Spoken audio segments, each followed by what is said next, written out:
Hi guys, welcome to the podcast. Before we start, we just want to introduce you to our sponsor. Our sponsor is the Twitter handle at Mugs NFL.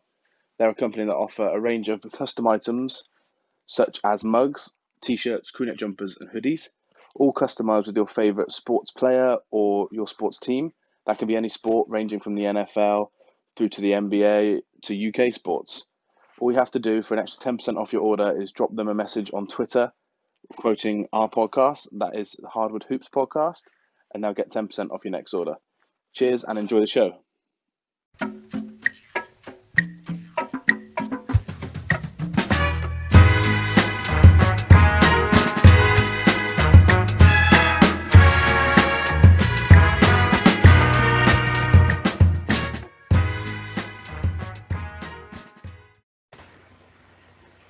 Hello, everyone, and welcome back to the Hardwood Hoops podcast.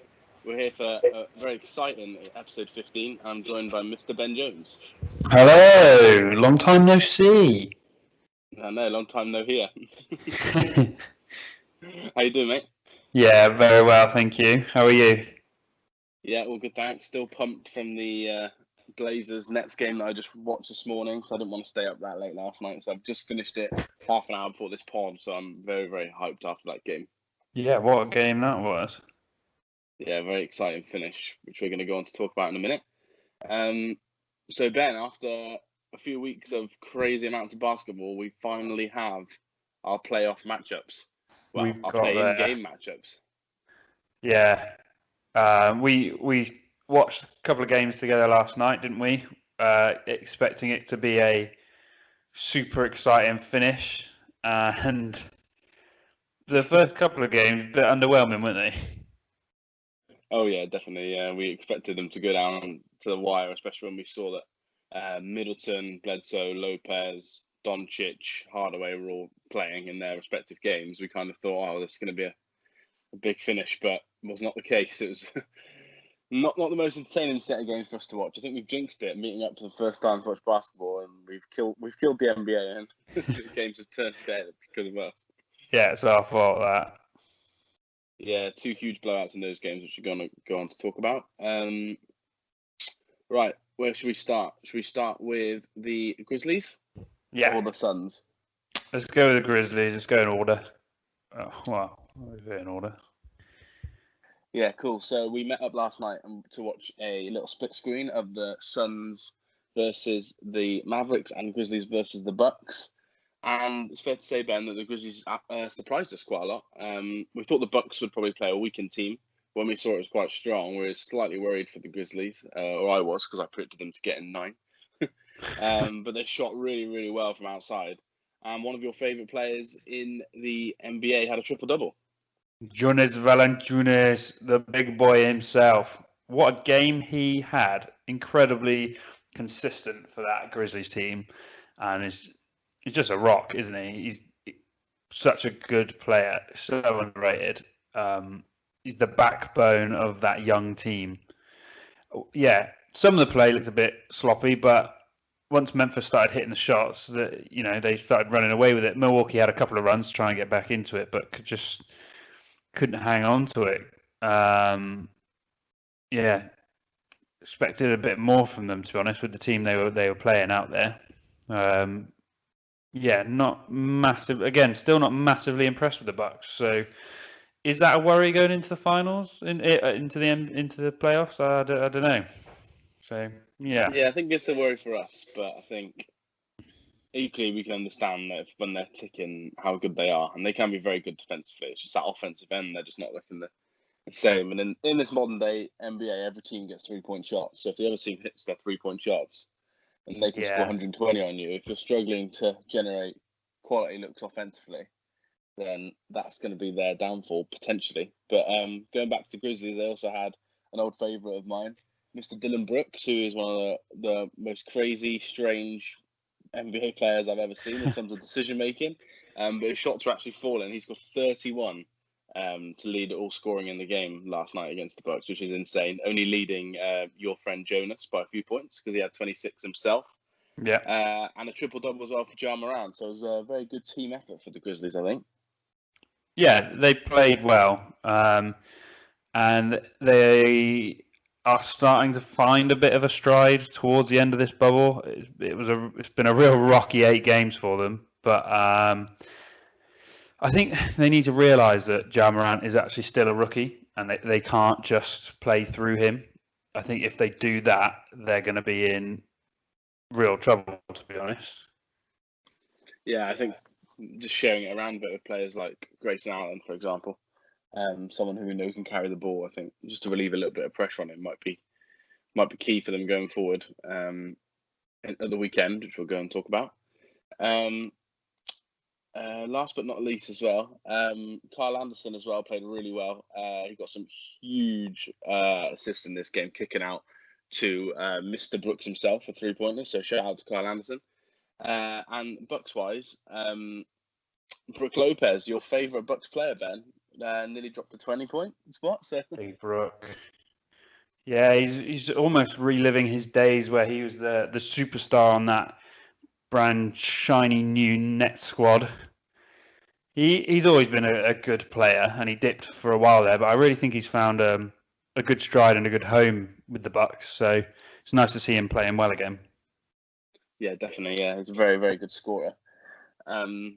Moving on to the other game that we watched at the same time, then we had the Suns versus the Mavs. The Mavs didn't play Porzingis due to an injury, but whether or not that's just rest, yeah, they probably doesn't really matter at this stage of the season. They could have just said rest. Yeah. If that was the case. But yeah, the Suns again, mate, had an absolute crazy offensive performance. We had this game on the bigger of the two tellies that we had it on, and you were very impressed with the Suns' ball movement, weren't you? Yeah, the movement was incredible. The way they found that, just did that extra pass, find that open man, it was Spurs-esque. It was beautiful. And for the team to overall shoot 55% from the field and 41% from three as a team, it takes a lot to beat that performance. In terms of as a team, only 76% from free throws, which, imagine if they hoik that up to 8%, that's a huge advantage. If they can play like that consistently next season, they're going to be so tough to beat by anyone. Devin Booker obviously had an incredible game, but everybody on that team contributed. So 16 points, Cameron Payne 15 points, DeAndre Ayton was catching anything thrown up by that rim, 11 points, 9 rebounds. Just a brilliant team performance. And that's not there's still 2 players there that I've mentioned that got double figure scoring. It's, brilliant. Well done, Suns. Yeah, there are 6 players that scored double figures in this game. So a real team effort, but also obviously with the leader in Devin Booker just getting where he wants, especially in the first half. The lead at one point, I think, was 31 points. So in the second half, they rested players, but they didn't need to play people like Booker and Ayton in the 36 to 38 minute region. So they managed to give some of their bench players a little bit more minutes, which is good, really, because everyone's contributed in this bubble. So it's quite nice for them to give everyone a share of their minutes. Obviously, it gets them more game time. And I know they were having a big lead, but still, game time is game time. And it was an important game for a lot of players that haven't played in many important games in their careers. So I think kudos to Monty Williams for giving everyone good minutes and, well, just for the way the team played, the way they hassled, the way they fought for the loose balls was insane. Yeah. Yeah, he's got them firing again, hasn't he? I know a lot of people question the decisions he made initially when he first joined, but it seems like his vision seems to be coming together, really. But, yeah, he's always been well liked, even at the Pelicans with his players as well, hasn't he? You can see everyone wants to play for him, and their teams work really hard, which is nice. Let's on the flip side, talk about your Mavs. Big Boban getting good minutes and using them well. 18 points, 20 rebounds, and 3 assists. Yeah, every time he scored a dunk, I just looked over to you and you were laughing just because you absolutely love how easy and dominant he can dunk a basketball. It's like Taco Fall, but because he's so big in terms of strength as well, it just looks insane. He just raises his arm up and just dunks on someone. He's literally a giant. It's incredible to watch. And he's a movie star, John Wick. Yeah. Yeah, he looks a lot more mobile. We said last night on the Hollywood film set than he does when he's running the floor in transition. Yeah, they've cut that film very well. Yeah, from a man's point of view, Luka Doncic played 12 and a half minutes and he was the top scorer for them in the game. So that says a lot about how the rest of the team did. Boban, to be fair to him, was also top scorer. They both got 18 apiece, but Boban had to do it in 30 minutes, not 13. But yeah, not getting a lot off the bench and not a lot from a couple of stars. Dorian Finney-Smith only played 11 minutes as well. Suns went up about 12 points quite early, so obviously got to the point where they're saying, right, what's the point of risking our starters now? They've arguably got the hardest matchup of any team in both sets of the playoffs so far, just in terms of mismatch of players.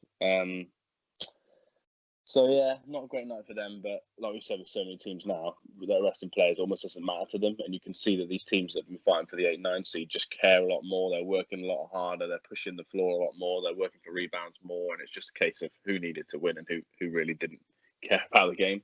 Yeah. Yeah.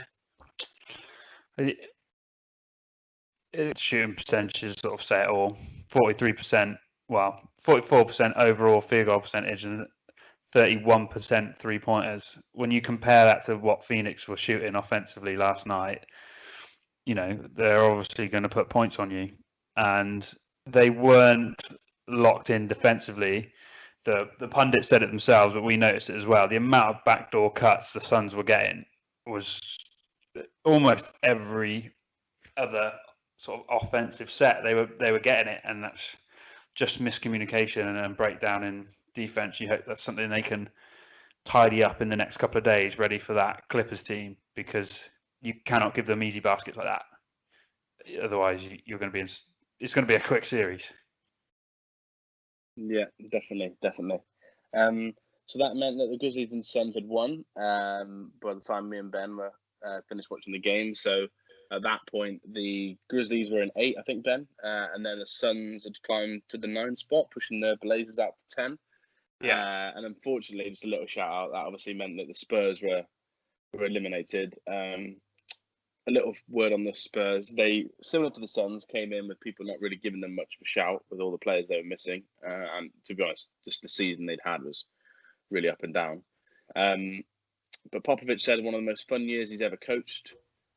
Said he's not seen many of his teams ever try harder and play harder than this young group, with a couple of obviously vets mixed in.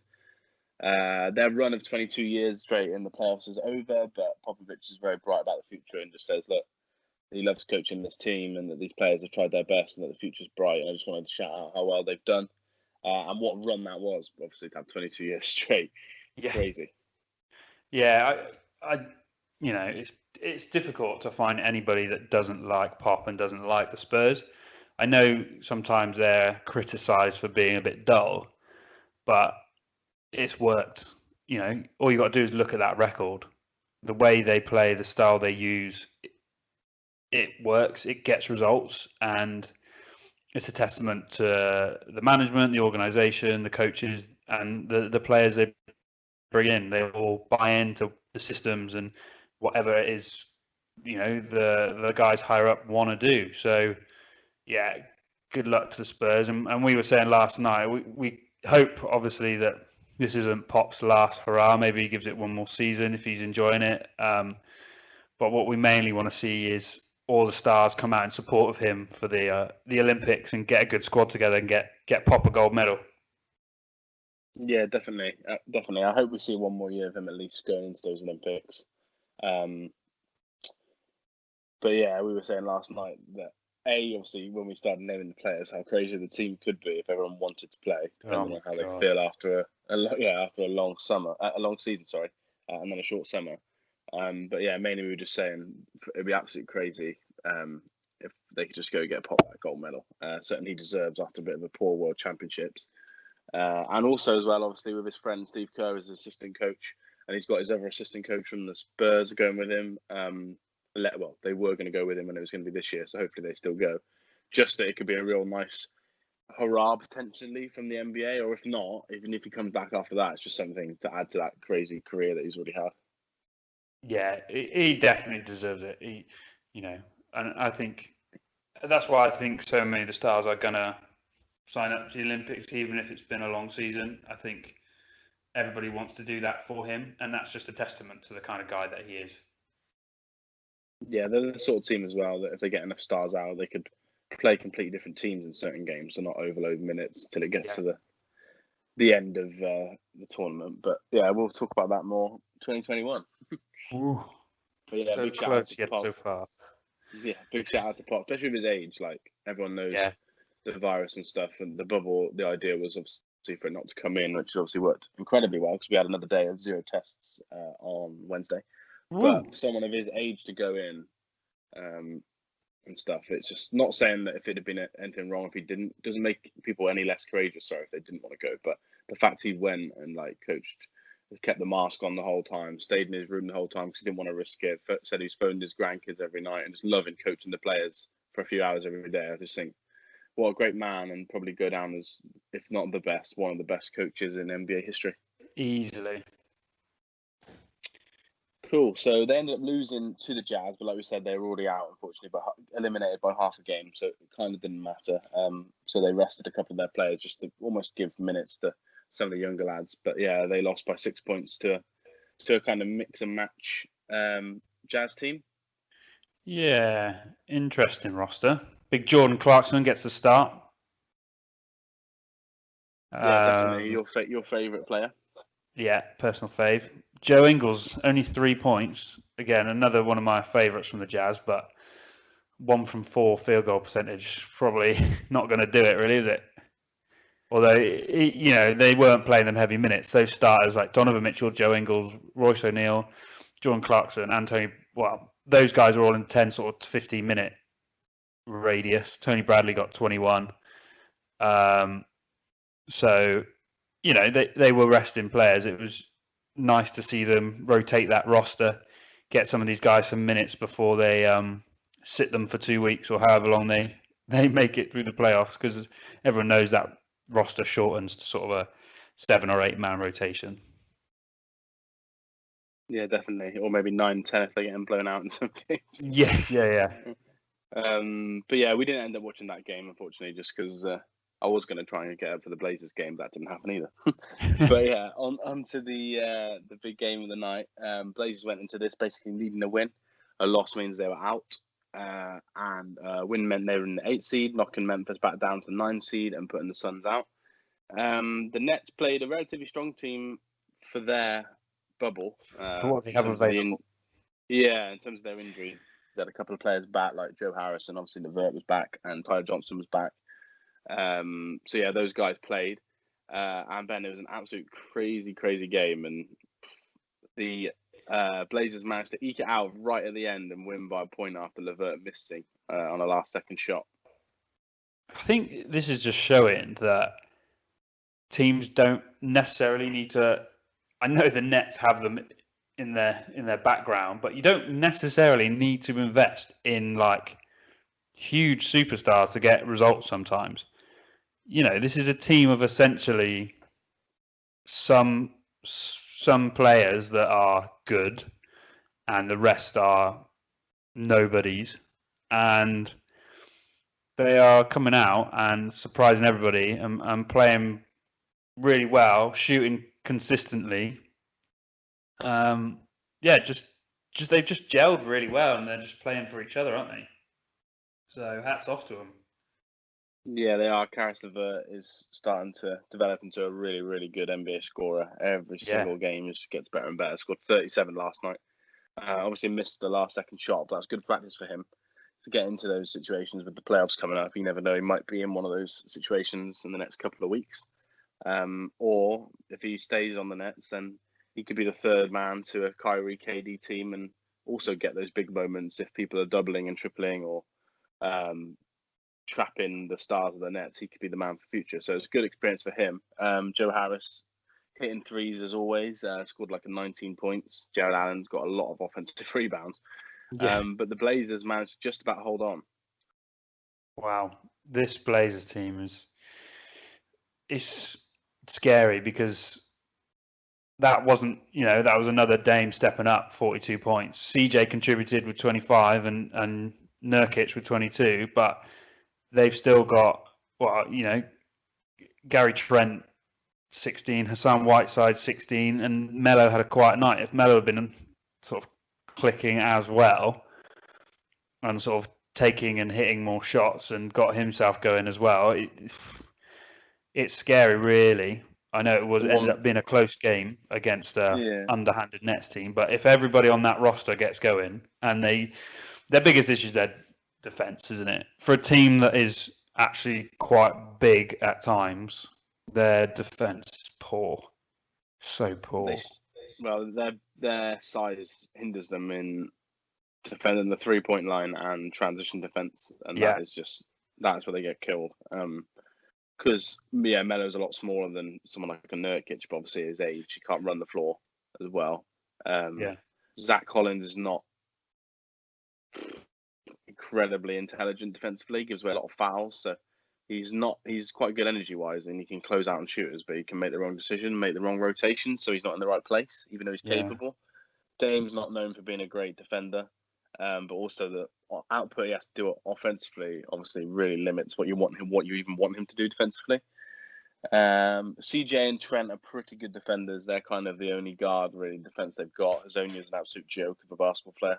He's one of the worst players I've seen in my life. And Hassan Whiteside is so hit and miss. He got so many important rebounds in this game, scored 16 points, but then you could have one night where he gets 4 fouls in the first half. Well, that's what I was going to say about him. He's just inconsistent. If he could be this Hassan Whiteside every night, he'd be on big money by now, because he is a serious contributor defensively and offensively when he wants to be. When he's locked in, I think he's a better defender than he is for the offensive end. But that's the reason Miami got rid of him.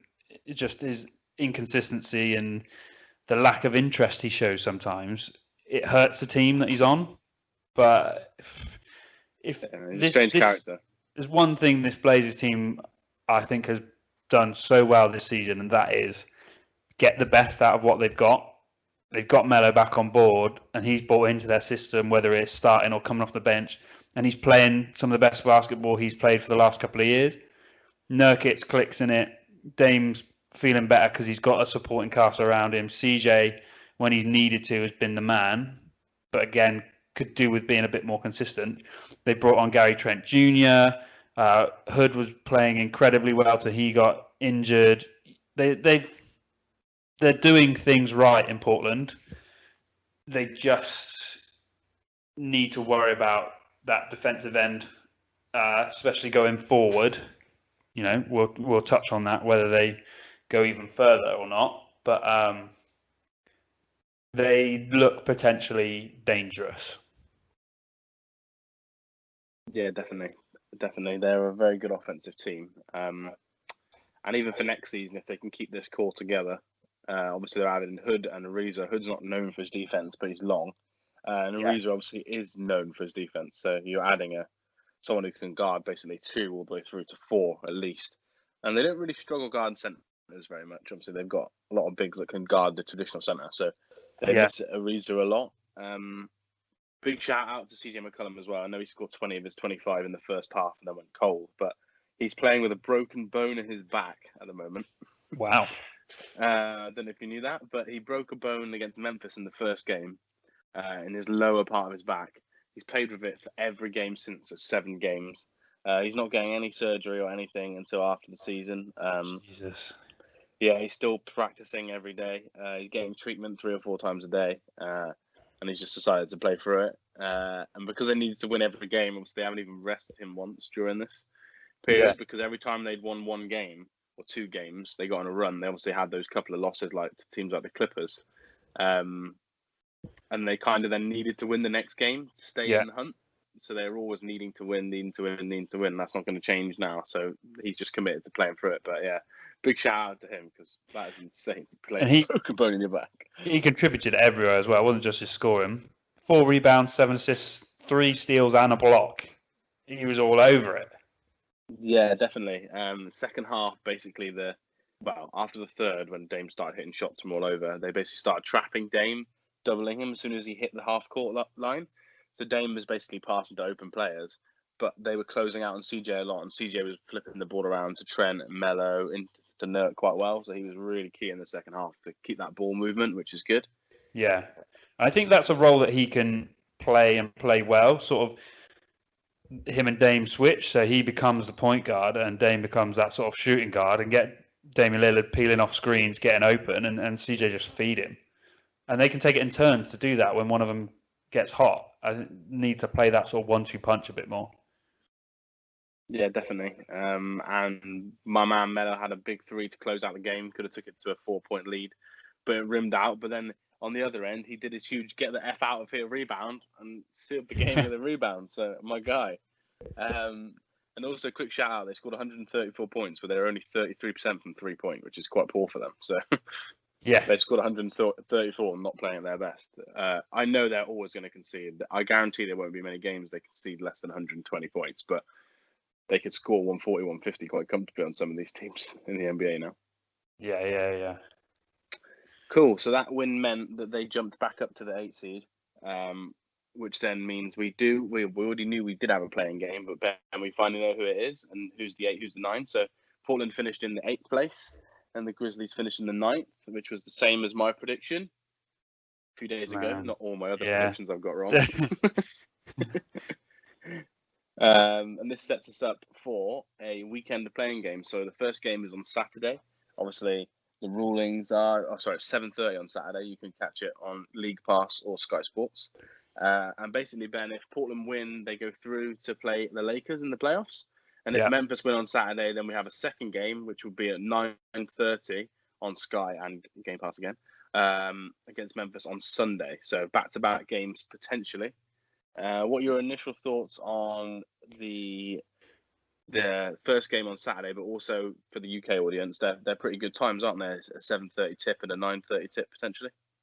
Yeah, if the NBA could keep this up all season, that'd be gorgeous. Really enjoyed actually watching some games at some sociable hours. It's been brilliant, especially important games. Yeah. They've seemed to they've done this schedule really well, and managed to watch some really good games, really important games. So it's been a real good mix. So thank you, Adam Silver and the TV companies, for setting this up for us. Specifically, you got our email. But this is an interesting matchup because in terms of Portland, I think they've got the better team, but they looked tired last night when that game finished. I thought they were all just going to collapse. So I don't know if this, not just physically, but emotionally, how much has this taken out of the Trailblazers? I feel like the Grizzlies side, because they've been able to sort of, sometimes unintentionally, they get a loss, so they rest a load of players, and they're a bit fresher still, because they haven't had to pile up the wins like all the other teams have. They can get away with winning. What have they got on 2-6? Yeah, they have. Yeah, and obviously they've peaked at the end with winning their couple of games at the end after a bit of a slow start. So that could be a little mini confidence booster as well, couldn't it? Yeah, so I feel like if Memphis bring energy like they did, and Valanciunas plays as dominant down low as he did last night, and those shots are falling, they could get this Saturday game. I just can't see them beating the Blazers twice. The only thing I can see happening, the only way that they might beat the Blazers twice, is if this tiredness does carry over, because they've got to play back-to-back.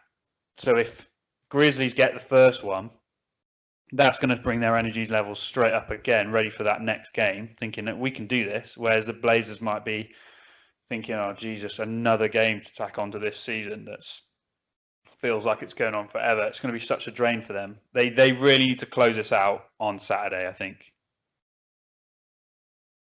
What are your thoughts? Definitely. I think, well, there's an argument. Some people have said that with the game against the Lakers coming up quite fast for whoever wins, that a team like the Blazers could actually reduce some minutes in the first game in case it goes to a game 2. But I'm more with you that you should probably go balls to the wall and try and win on Saturday. Hope you can pull it out, and then obviously they'll have Sunday and Monday off before they have to play again. But that's easier said than done. You can go balls to the wall, still lose, and then have to play again on Sunday, Yeah. and then again on Tuesday, which then would just be another 4 games in 6 days. So that could be the way that the Blazers' schedules worked out. Could be tough. But yeah, I agree with you. I think they've got the better team. Obviously, we know about Memphis losing Jaren Jackson Jr. That's key. I know you like Jonas Valanciunas, but aside from him, they really struggle with the bigs because obviously we were saying last night, if they got through against LeBron, who would even mark the second big on that team? Because Tolliver plays power forward, and this is similar with the Blazers, isn't it? They play a lot of minutes with Melo or Collins playing at the 4, who are quite big men, but actually good scorers for big men. Obviously, they played Whiteside and Nurkic together a couple of times, or Whiteside and Collins, which is a power forward center combo. So I think that could be the area that the Grizzlies struggle in. Obviously, we know that Dame is Dame, but if you look at the secondary reasons why a team might score or a team would lose, I just think that could be the area. They might be all right defending wings. They've got a lot of people they can throw at you. But yeah, I think they can have a real struggle against Nurkic and Collins and Whiteside.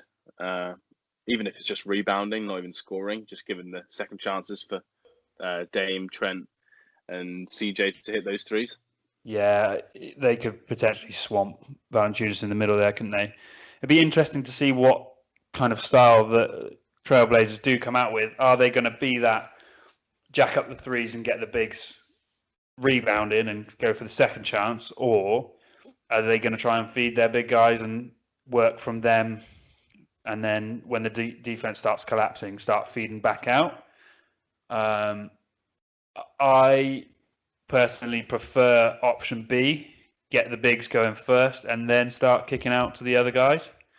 But the way that Portland play, I think they'll go the other way, and they'll have their outside shooters trying to get hot early and get the bigs going, sort of just rebounding, and then get them involved second.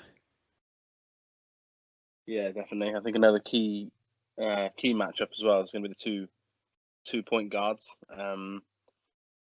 Ja Morant is a willing defender, but obviously very young rookie, not known for incredible defense, but just known for a lot of energy. So Dame will be looking to target that area quite a lot. But on the other end, his energy is going to cause a problem for CJ and Dame that try and guard him, just because they're going to have to move around a lot. They're going to have to expend a lot of energy defensively. I wonder if they try and make Trent guard Ja Morant as much as possible when Trent's on the floor, just to save Dame and CJ's legs a little bit. Yeah, I think it's going to drop into Gary or CJ's lap. I don't think Dame's going to be on him much defensively, because they want to protect him to be their offense, really. Yeah, that should be enough to sort of slow Ja Morant down. And like we said, the way that if the Grizzlies go and sort of panic and shut down and start trying to just make Ja Morant do everything, that'll be fine. When they start moving the ball around and finding those weak spots, that's when the Blazers need to be a bit more careful. But yeah, I think ultimately Blazers are taking it. If I have to predict, I was going to come on to your prediction. What are your thoughts? You think the Blazers are going to take it? Do you think they're going to take it in 1, or they're going to have to win the second game? I'm gonna go Blazers in 1. I just think the Grizzlies. I think the Grizzlies will come out hard and fast that first half, and I think Portland will readjust and clinch it in the second half. That's what I think is going to happen. I think we're going to see another Blazers fourth quarter close finish where Dame has to hit shots, or is it going to be a little bit more comfortable? I think the third, Dame will have to get going, but by the fourth, I think they'll have found their rhythm and everybody will be contributing, and we'll have a sort of even spread like we did last night. What about you? I think it's going to be quite a close game just because of how much it means. I think in these big environments, a lot of players can perform better or worse than they should. I just think naturally we're going to get quite a close game going into the fourth at least. But yeah, I'm with you. I think the Blazers are going to win it in 1. I could see someone else making the big shots. To be honest, I think they're going to have to double Dame like they did tonight, and I think players like Melo, Trent, CJ, they're going to get going quite late on in games like they did tonight and get a lot of open threes. And if they hit those open threes, then it's just good night really, because Yeah. Grizzlies really struggle to generate offense consistently. They're very, very good actually in transition, but Blazers don't turn it over a lot. They get a lot of shots off. They don't turn over a lot because obviously they've got Dame and CJ leading the line. So yeah, I agree with you. If it goes to a second game, I think that'll be difficult. If we talk Yeah. about that scenario a second, I just think the Blazers should still win. But if a team comes out like Memphis, wins sneakily on Saturday, and the Blazers have then played, like I said, 4 games in 6 days, well, that'll be the 4th Snowball, game in couldn't it? 6 days. Yeah, I just think they might struggle on an energy point of view. Get your legs underneath you, like we said. Nurkic has been off for a long time. Whiteside's not the most athletic, energetic man.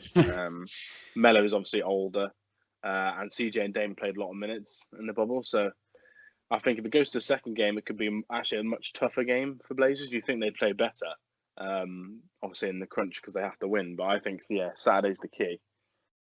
Yeah, I can just they've got to do it. see him sneaking it out. Whoa, time will tell. I cannot wait for those games or that one game. Yeah, I think they've been the best offensive team that have gone for this 8th-9 race. I think the Suns, maybe you could argue, they've gone 8-0, slightly easier schedule, but all round they're probably better.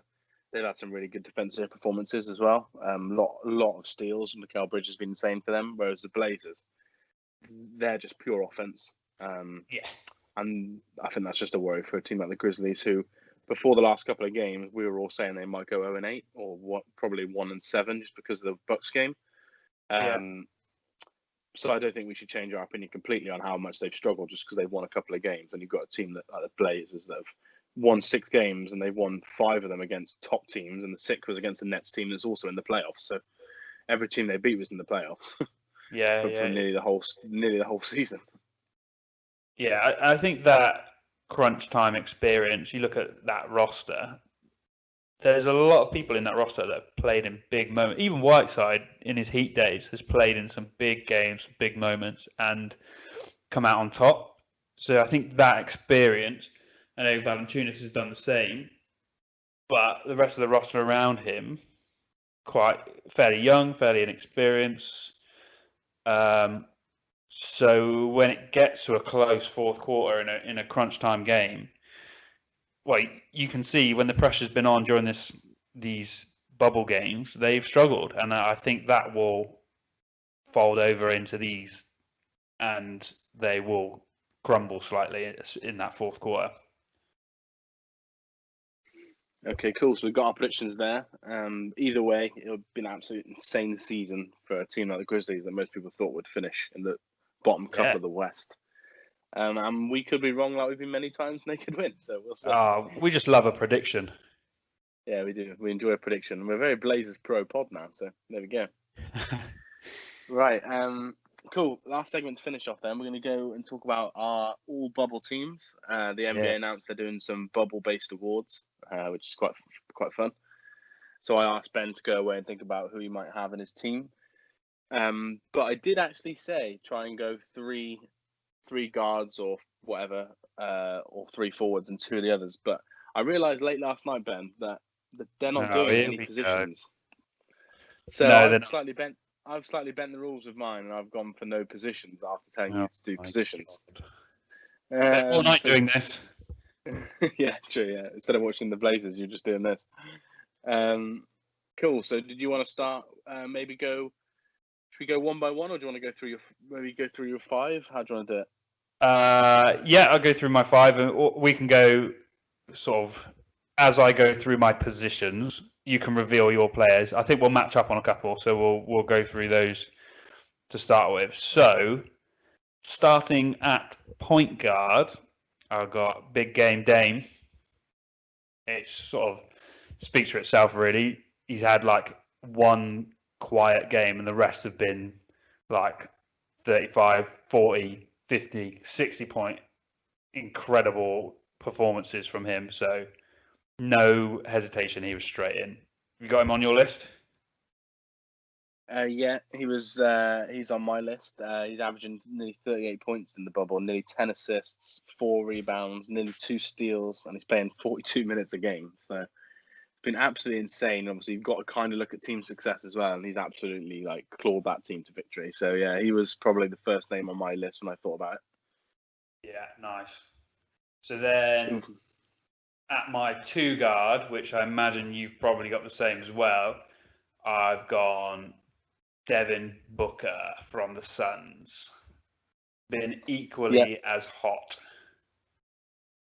yeah, definitely. He's on my list as well. He's a little bit shy of Dame on points and assists, but ahead of him in rebounds. But he's played a lot less minutes because they've won games by a lot more points, which is quite funny.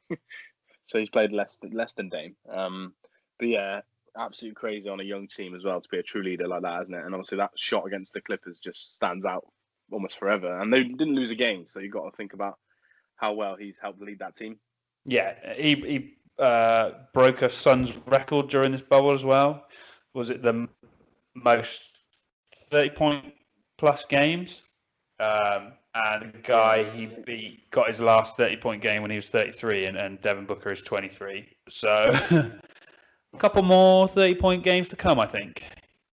Yeah, 91 in total, I think, as the franchise record. So Wow. incredible, absolutely incredible. Yeah, he was him and Dame are just the first 2 names I think of. You think of, sorry, when you think about stars in this bubble, aren't they? Especially with obviously their teams needing to win nearly every game. Yes. Yeah, definitely. So my forwards quite small. This is a small lineup. So at the small forward, I've gone with TJ Warren. Nice. He's just come out of nowhere, really. I know Jimmy Butler's opinion of him is that he's not in his league and he's not very good, but he's been brilliant this bubble. He's, when a couple of the Pacers guys went down injured and Oladipo's coming back, he's not the same player. I was almost ready to sort of write them off if it wasn't for the fact that they have been playing well without a real superstar all season. And then TJ Warren has just stepped up. And I don't think any team was expecting it. And they haven't known how to deal with him. Because there's like no footage of him putting in performances like this anywhere. So he's just been running riot. And it's slowed towards the end of the bubble. But wow, bring on that Pacers Heat series. So yeah, was he on your list? He was on my list, and then I took him off my list. Yeah, absolutely insane. He had his career high, 53 points. I think he scored another 42-point game as well. And then I think he scored under 20 in his last 2 games. Absolutely insane as well when you consider the not to be harsh on him, but the level of the player or the level he's perceived to be before going in. He did incredible, but he was probably the 6th man on my team. He didn't quite make it. I had Luka Doncic in his spot. I'm not doing positions, so Yeah. there's no one's playing power forward here. I had Luka just about on my to be fair, him and the next player I'm going to talk about are basically the same. They're 3 and 4. But I'll just go with Luka because I prefer him. Luka dropping 30 points, so basically half a point behind TJ Warren, but he played a game. He didn't play one game, and he only played half of another game. But he dropped 10 assists and 10 rebounds, so he did a triple-double in the bubble. And he averaged nearly a block a game as well, which I found quite funny. TJ Warren averaged a block a game as well, which you wouldn't expect. But yeah, Luka just about got it in for me. Their team performance was the only factor I was considering. I wanted to put Porzingis in when I was doing forwards originally because there's not many centers that have shone out apart from people like Nurkic and Porzingis. But when I realized I wasn't doing positions and I kind of thought, should I put Luka in? When you look at the stats, it was absolutely insane. He had one night where he obviously averaged the highest amounts of assists in his career and the highest amounts of assists joined with LeBron James in a triple-double. And then he did another triple-double with the most amount of rebounds by someone who's not a power forward or a center. So I think his overall game just tipped him over the edge for Warren for me, who kind of basically just scored. Didn't really have many assists, didn't really have loads of rebounds, whereas obviously Luka's doing everything out there for his team. So Luka just nicked it in for me.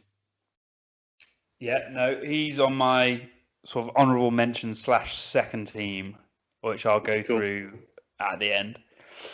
Who's your fourth player then on your 5? My huge power forward, just slotting him in there because he doesn't have to move on defense, but his offense is crazy, and I've just slotted him in. I've subbed him out for someone else. I'm going to put in James Harden. Exactly the same as my fourth person. Yeah, he's just, you can't deny his offense, can you? It's unreal, just unreal. Yeah, absolutely unreal. Yeah, like you said, it's 35 points in the bubble, so he's actually just behind Dame. So he's higher than TJ, he's higher than Luka, he's higher than Booker. All these people that everyone's been like, bubble MVP, blah blah blah. But he scored 35 points. He's got 9 assists, averaging 9 assists in the bubble, which is obviously only 1 off Luka. He's averaging 9 rebounds, which is only 1 off Luka. That's why they're so far. But he's averaging 3 steals and a block and a half as well. So slightly better than Luka in that instance. And that's why those two are like neck and neck for me. Yeah. James has played a little bit more than Luka, which is why I gave Luka the edge just in terms of the order I named them in. But Harden's been absolutely insane. We all know how key he is to this Rockets team. He probably gets too much slander on this pod, so it's nice for us to just we'll be positive give him some respect. Yeah, and he had a good quote a few months ago when after the Giannis incident, and he said, "When it's all said and done, they'll appreciate it more," and I think that's true. When it's all said and done, you look at his true numbers. I just think he probably will go down as one of those stars that was probably not recognised as much as he should have at the time by the wide public. Well, I love looking at his numbers. I love looking at his box score and his statistics. I just hate watching him play. Yeah. But trying to slander him too much. So there you go. A lot of the issue is the system, though. That like we've said so many times. He's probably a better player in the system, but it's just not one that's necessarily in line of Ben's taste, to watch. But some people really like it. And I listened to another good podcast where they said if you think Dame's really good, James Harden does everything that Dame does, but better. And when you really sit down and think about it, you're kind of like, he does do everything that Dame does, but ever so slightly better, which is insane. And we all love Dame, so it's good to appreciate James. So who's the 5th player that got onto your team that might be a forward? I think I know who this is.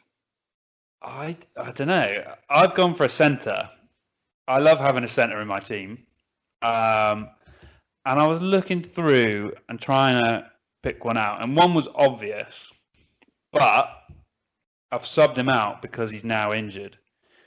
And I have slotted in. Although it's not been great, this bubble, but it's been consistent. And on an all bubble team, you're saying the person's not been great. This is not. It's fine. It's fine. He's been so consistent, and he's made his team do better than I thought they were going to do. So at my centre, not great. I've put Nikola Jokic. Okay. His numbers have been good. They've been good. His team's performed better than I thought they were going to. I'm glad they've moved him back to centre with Jamal Murray back. I hated him playing point guard. He's a good passer. We get it. Doesn't mean he can play point guard. He kind of plays like a point guard, though, to be fair. Yeah, but I think he's better passing from under the post. Yeah, from the post than from the 3-point line. So I'm giving some love to Jokic there. Who was your final spot? He's from the same team, but not the same player. I've gone for Mr. Michael Porter Jr. MPJ. Yeah, nice. A little bit like I know Warren did well, but a little bit like the Warren pick, where part of his attraction is almost how crazy it was, how well he did. Whereas we expect James Harden to score 35 points a game.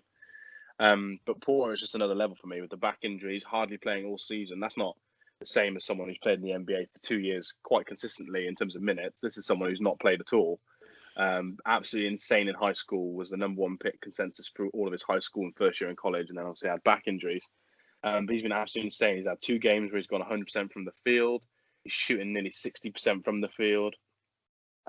He's knocked down 19 3-pointers Wow. after making 43 in his last 48 games before that. And he did 19 across 7 games. He only played 7 games. And the other crazy stat for me that was he's assisted more baskets than any other player of his age in the bubble. So he's playing power forward and he's just absolutely dropping dimes out there, similar to Jokic. And he's assisted Jokic on a few of them, actually. When you watch the replays, he's done some cool passes inside. Yeah, lovely work. So yeah, they work together. So I kind of just put him up there, really.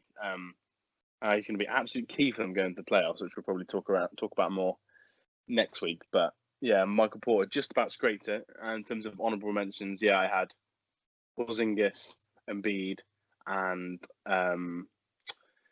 TJ Warren as 3 of mine. Nice. What? Any other extra mentions for you?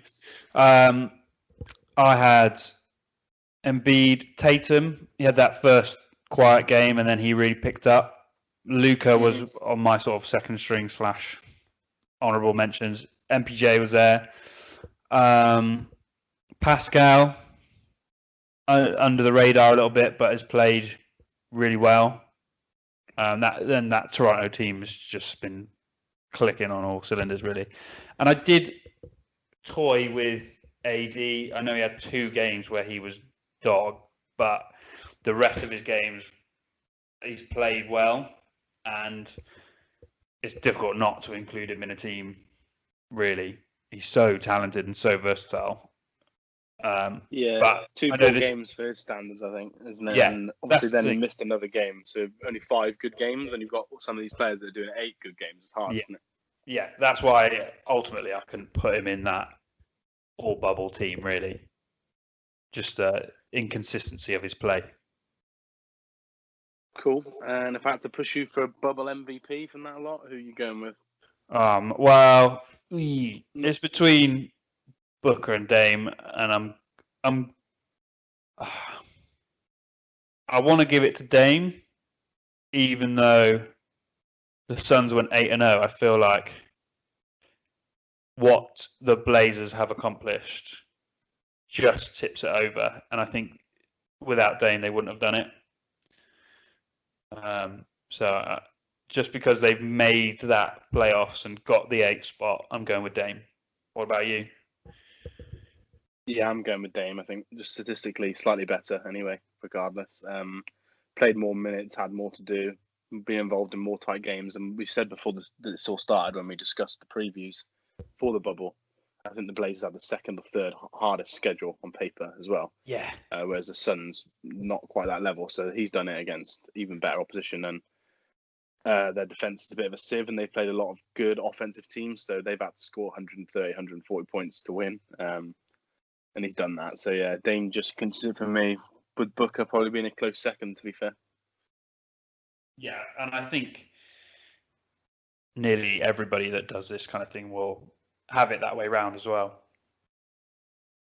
Yeah, I think the 8-0 thing is really impressive for a team. It's huge. Think about who he's playing with. That a lot of people would consider that, because obviously Dame's playing with a lot of players that know what they're doing and played all-star games and been in playoffs and stuff like that, whereas that's not the case for Booker. So I can see why other people would maybe have it the other way around, but just about Dame for me. But well done to Devin as well. We're going to have a crazy year next year, I'm sure.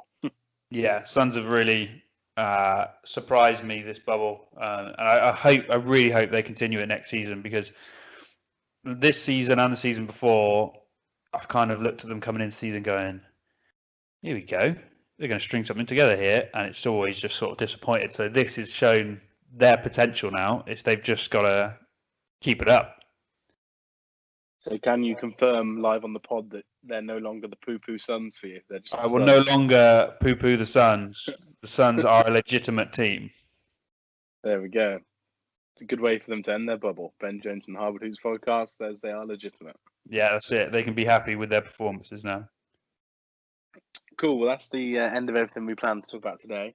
In terms of future pods, it kind of depends, doesn't it, Ben, how the next couple of days go? But we think we're going to release a podcast on Monday. Just doing a playoff preview.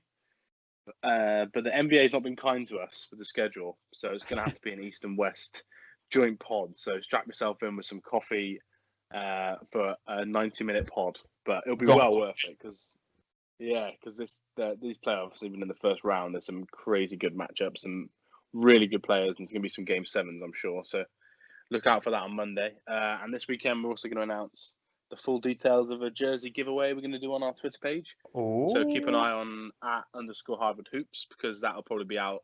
We'll announce it on the pod as well, but we'll probably announce it first on Twitter. So keep an eye on our page for that. So yeah, cheers, Ben. Anything you want to sign off on?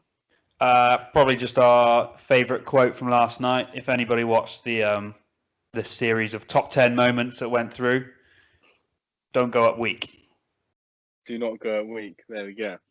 We'll speak to you on Monday, people, and enjoy the playing games. It's going to be a fun one. Yes, speak to you soon.